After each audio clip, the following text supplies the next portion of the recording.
Hi, I'm Susie Garden, and this is the Ageless and Awesome podcast. I'm an age-defying naturopath and clinical nutritionist, and I'm here to bust myths around women's health and aging so that you can be ageless and awesome in your 40s, 50s, and beyond. The Ageless and Awesome podcast is dedicated to helping women through perimenopause and menopause with great health, a positive mindset, and outrageous confidence. Hit subscribe or follow now, and let's get started.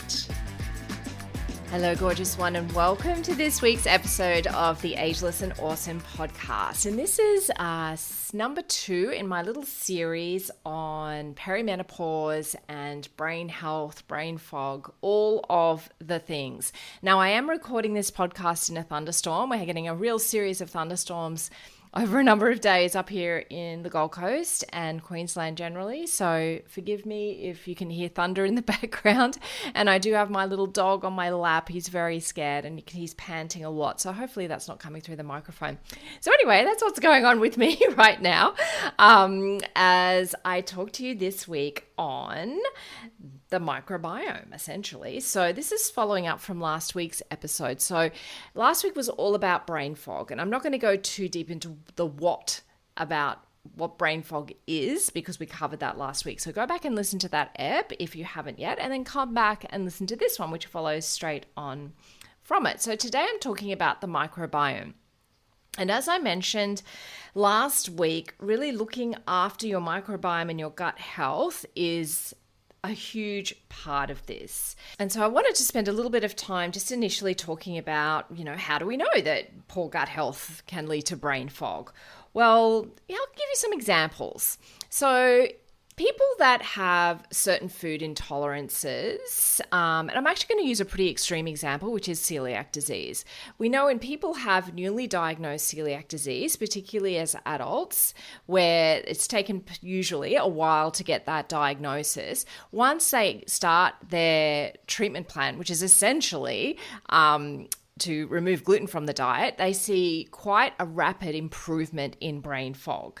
And same with another really common gut condition called SIBO, which is small intestine bacterial overgrowth. I treat quite a lot of that, and it's also associated with brain fog. And I've seen that so many times when I'm working with clients and we're healing their SIBO, their improvement in clarity of thought is dramatic. Same as when I get people started on my GLOW protocol, when they actually start to eat the diet that matches their body's biochemistry. They're eating those whole foods that are going to be reducing inflammation in the body and improving their gut health. They see a noticeable, within 2 weeks, very fast, improvement in their clarity of thought and a lifting of the brain fog. And many of these women don't even know they have brain fog, which is one of the things with brain fog. It's so insidious. It creeps up on you. So you don't actually realize you have it sometimes until it goes away. So these are a couple of examples of the things that happen when we heal the gut and we see that improvement in the brain and the brain health, the brain fog. So what is this cause? Like, we know we have this gut-brain connection, right? So it's a physical, chemical, microbial, electrical connection. We have a nervous system in our gut called the enteric nervous system. We have the vagus nerve that connects our brain to our gut. And it's a two-way connection between the gut and the brain. And some examples of that are, if you start thinking about your favorite food, if you start thinking about your favorite food and really thinking about how it smells, how it looks, how it tastes, you'll notice your mouth will start watering and you may even get a little bit of a stomach rumble and you may start to feel hungry. And that's called the cephalic response. So that's the brain preparing the gut to receive food because we're thinking about it or because we're smelling it or whatever. So that's one example of that all of us will experience probably on a daily basis. Another example is, if you get nervous when you've got to give a presentation or something like that, or you've got a conversation you have to have with someone that you're not sure how it's going to go and you get nervous, it's that gut-brain connection in action. And you've got to remember that when we're talking about gut health and our microbiome is massive. It always blows my mind, and I know I've said this on the podcast many, many times when I do pods on gut health, is that we have more bacteria and microorganisms, because our microbiome is actually bacteria, viruses, fungi, a number of different types of microorganisms. It's not just bacteria. So when we're talking about our microbiome and all of the microorganisms within that, there's actually more of those cells than there are cells in our human body. Okay, I'm going to say that again. We have more microbial, I'll get it right, cells in our body than actual human cells. So it's kind of like we are our microbiome's human rather than we have a microbiome. And so it has a huge influence on many, many, many aspects of health. So the big one when we look at a cause of the brain fog is dysbiosis. So dysbiosis is an imbalance in the beneficial and the not so beneficial bacteria. We used to call these good bacteria and bad bacteria. We don't do that anymore. So it's beneficial bacteria and non-beneficial bacteria. So if we have an imbalance in that, then we can get inflammation in the gut and we can get this brain fog. And the kind of things that can cause this dysbiosis are if you have a high sugar diet, high processed foods, lots of takeaway foods, low fiber, low whole foods just generally. If you're taking antibiotics, that's going to impact your microbiome and can cause dysbiosis. Stress is a factor as well. And food intolerances are also a factor. So there's a whole bunch of them. And some chronic diseases are also.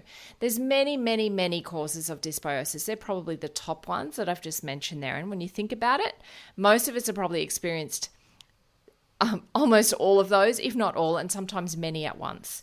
So that's a really big thing. You can see how easily we can get that dysbiosis happening in our gut. And another cause of the brain fog is something called neuroinflammation, so inflammation of nerves. And menopause is a time when women become more susceptible to this, and gut health is a big part of it. And I think that's, again, another thing when I talk about with the GLOW protocol and metabolic balance, that we're reducing inflammation in the body. This is exactly what I'm talking about. Is brain inflammation, it's joint inflammation, it's gut inflammation, and that's why people feel so much better so quickly. Other possible causes are things like environmental toxins, and we're exposed to that every single day. Food additive reactions, if you have intolerance to certain food additives, then that can definitely cause brain fog. Hormonal changes, which is what I talked about last week, medication side effects, anemia, depression, alcohol, dehydration, all of these things. And I just wanted to put a little caveat here. When I'm talking about things like prescription medications causing dysbiosis or antibiotics causing dysbiosis, I'm not saying don't take them at all. Not at all. If you need your medications and your antibiotics, please take them. They're fantastic. As you know, I've spent half my career in the pharmaceutical industry, and I believe we need certain medicines at certain times. At the same time, I believe we also need to be doing things from our dietary point of view, from our stress management point of view, from that holistic approach to the health of the mind and the body in order to achieve health and not just rely on medications. But absolutely, they can be super helpful. So I just wanted to put that there so no one's going off their medications because of this podcast. This is not medical advice, okay? This is just purely for educational and entertainment purposes. All right. So I've listed a whole bunch of possible reasons that you may have issues in your gut. But how do you know for sure? So let's talk about what kind of symptoms you may experience in your gut that really need to be addressed. I'm just going to list off a whole bunch and have a think about how many might actually apply to you. So bloating is a big one. Bloating is gas. Bloating is your microbiome overproducing gas because they're not happy. So if you have bloating, whether it's in the upper part of the belly, above the navel, the lower part of the belly, below the navel, it has different causes. There may be different symptoms, and it needs to be addressed.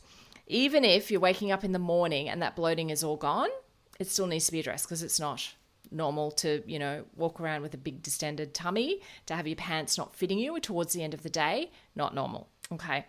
If you have excessive burping, if you have excessive flatulence, if you have very smelly flatulence, if you have diarrhea, constipation, mucus on the toilet paper, blood on the toilet paper, undigested food in the stool, not corn, nobody will digest, so that's fine.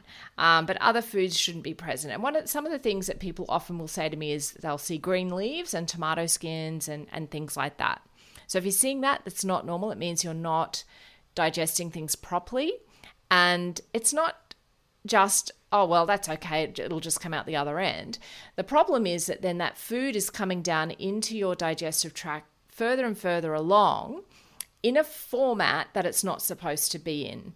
If you're seeing, full leaves of spinach, for example, in your stool, that was supposed to be digested, and things like that are going past your gut bacteria are going to contribute to the bloating, because they're going to over ferment. I think that was pretty much the list. There may be others, of course. Pain, I haven't addressed pain. So there may be pain. So whether that's pain immediately before a bowel movement, that's relieved by a bowel movement, or there's unexpected pain, pain that's random. Again, that's not normal and needs to be addressed. There is something that I encourage you to Google. It's called the Bristol Stool Chart. The Bristol Stool Chart is basically a chart of poo that tells you it helps you describe what your poo looks like, and therefore understand if it is actually normal or not. And what we're looking for on that chart, if you Google it, is a 3 or a 4. That's poo goals. If it's a 1 or a 2, so it's a more constipated type, you probably need more water, you might need more fiber.